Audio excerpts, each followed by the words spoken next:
और सबसे पहले बात करेंगे प्रमुख खबर के साथ, जहां आपको बता दें कि पहली प्रमुख खबर दूसू इलेक्शन से जुड़ी हुई। जी हां, दिल्ली विश्वविद्यालय के छात्र संघ चुनाव में कौन बाजी मारेगा, इस बात का फैसला अब से कुछ देर बाद हो जाएगा, क्योंकि बीते कल मतदान होने के बाद सुबह 8:30 बजे से आज से चुनावी मतगणना शुरू हो चुकी है और सभी की निगाहें काउंटिंग पर टिकी हुई हैं। साथ ही आपको बता दें कि इस बार मुकाबला जो है वो अखिल भारतीय विद्यार्थी परिषद यानी एबीवीपी और भारतीय राष्ट्रीय छात्र संघ एनएसयूआई के बीच है। हालांकि रुझान अभी तक सामने आ चुके हैं। 16 राउंड की जो काउंटिंग है वो भी पूरी हो चुकी है, जिसमें एबीवीपी ने अपनी बढ़त बनाई हुई है और अध्यक्ष समेत 3 पदों पर इस वक्त एबीवीपी स्ट्रांग मजबूत स्थिति में नजर आ रही है और उम्मीद है कि बहुत जल्द नतीजे भी हम सभी के सामने होंगे। ताजा अपडेट जानेंगे अपने संवाददाता से, उससे पहले आपको दिखाते हैं कौन बनेगा डीयू का नया प्रेसिडेंट। तो जी हां, डीयू का नया प्रेसिडेंट कौन बनेगा उसमें, क्योंकि बीते कल मतदान हुए थे और मतदान के बाद में अब आज हो रही है वोटों की गिनती। 16 राउंड की जो काउंटिंग है वो अभी तक पूरी हो चुकी है, जिसमें खासतौर पर अगर बात करें तो एबीवीपी के आर्यन मान इस समय आगे चल रहे हैं अध्यक्ष पद के लिए, और 1 या 2-3 हजार वोटों से नहीं बल्कि 11,000 से ज्यादा वोटों से वो इस समय आगे चल रहे हैं।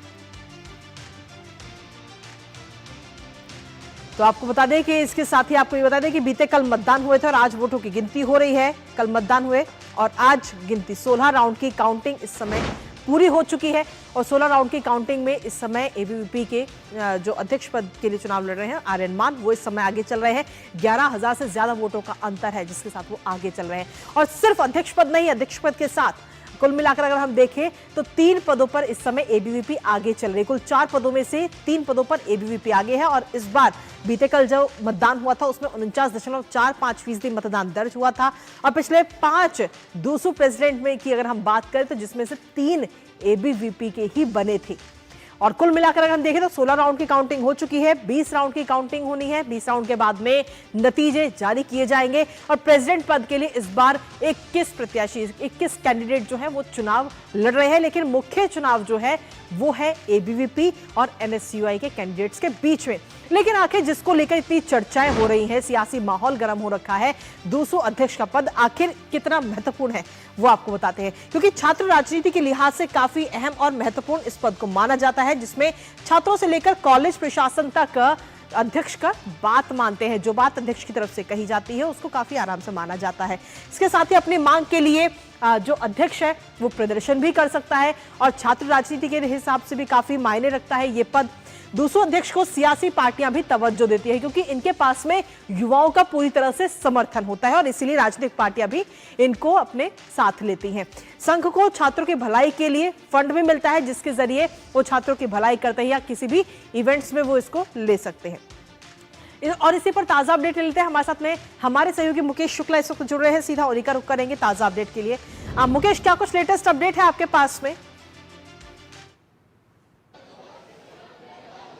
बिल्कुल कृतिका, जिस तरह से आप देखिए इस समय काउंटिंग चल रही है, 16 राउंड जो है ऑलमोस्ट कंप्लीट हो चुके हैं। आर्यमान जो है वो ऑलरेडी 11,000 से ज्यादा लीड बनाए हुए हैं और ऐसे में ये जो तस्वीरें आप मेरे पीछे देख सकते हैं ये साफ तौर पर ये बयां करने के लिए काफी है कि एबीवीपी ने जो इलेक्शन है कितनी मजबूती से लड़ा है। ये उनके फैंस जो है यहाँ पर पहुंच गए हैं और अपने अपने कैंडिडेट को चीयर कर रहे हैं। 3:1 का रेशियो यानी 3 वोट पर एबीवीपी ने बढ़त बना रखी है।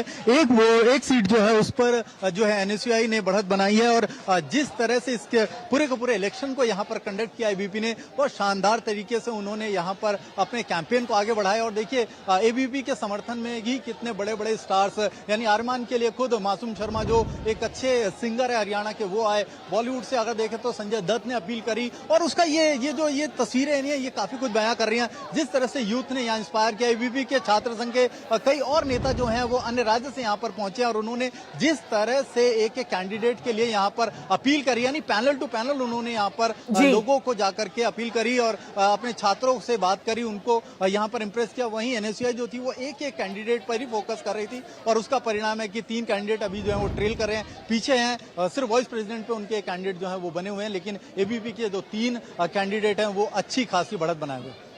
इसके साथ ही अगर हम देखें तो हाल ही में राहुल गांधी की तरफ से जेनजी को लेकर एक बयान भी दिया गया जो इस समय काफी ज्यादा चर्चाओं में बना हुआ है।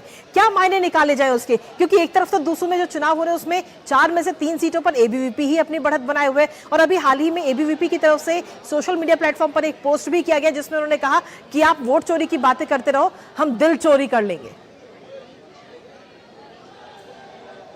बिल्कुल, यहाँ पर जो आपने कहा कि जिस तरह से राहुल गांधी जेंजी को भुनाने की कोशिश कर रहे थे, लेकिन ये जो आपको यहाँ पर आंकड़े दिख रहे हैं जो एबीवीपी के पक्ष में गए हैं वो दिखा रहे हैं कि किस तरह से यूथ जो है वो यहाँ पर एबीवीपी के साथ खड़ा हुआ था और ये जो लीड है ये काफी कुछ बयां कर रही है। वहीं निशिकांत दुबे ने साफ आरोप लगाया कि जो कांग्रेस है वो एनएसयूआई के थ्रू भी कहीं ना कहीं देश में अराजकता फैलाने की कोशिश कर रही है, देश को बांटने की कोशिश कर रही है। वो बिहार चुनाव पर अपना फोकस करे हुए हैं। उन्होंने जिस तरह से कहा कि बिहार में इस तरह से वोट चोरी को रोका जाएगा, लेकिन यहाँ जो चोरी है ये देखिए इन्होंने दिल चोरी करा है और उसके बाद ये छात्रों के दिल पर राज करते दिखाई दे रहे हैं। आर्यमन जिस तरह से लीड कर रहे हैं, मुझे तो लगता है 15-16 हजार से ज्यादा की उनकी जो विनिंग होगी वो अब तक की बड़ी जीत दर्ज होगी।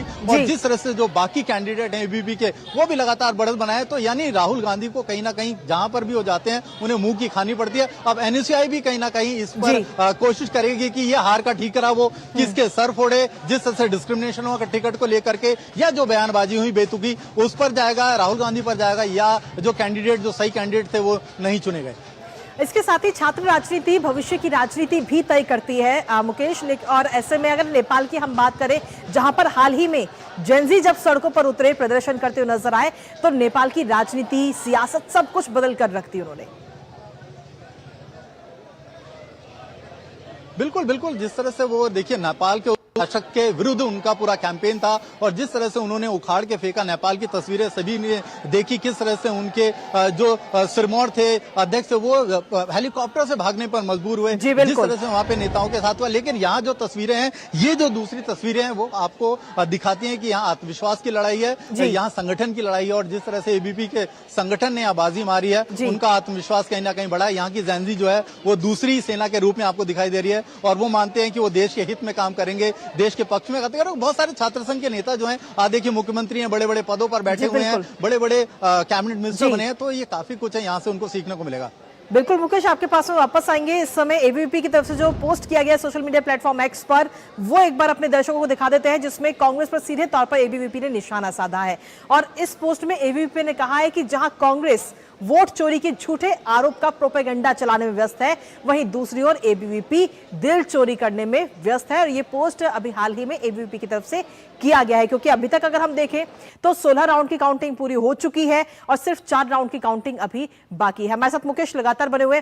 मुकेश, वोट चोरी का मुद्दा कहीं ना कहीं लगातार गर्माता हुआ नजर आ रहा है। मुकेश हमारे साथ अब से कुछ देर बाद जुड़ेंगे, लेकिन फिलहाल अभी वो हमारे साथ जुड़े हुए नहीं है। तो सीधे तौर पर ये दूसरे इलेक्शन के बाद में अब इस वक्त नतीजों का इंतजार है। 16 राउंड की काउंटिंग हो चुकी है और 16 राउंड की काउंटिंग के बाद में बहुत जल्द ही नतीजे भी अब से कुछ ही देर में हम सभी के सामने होंगे।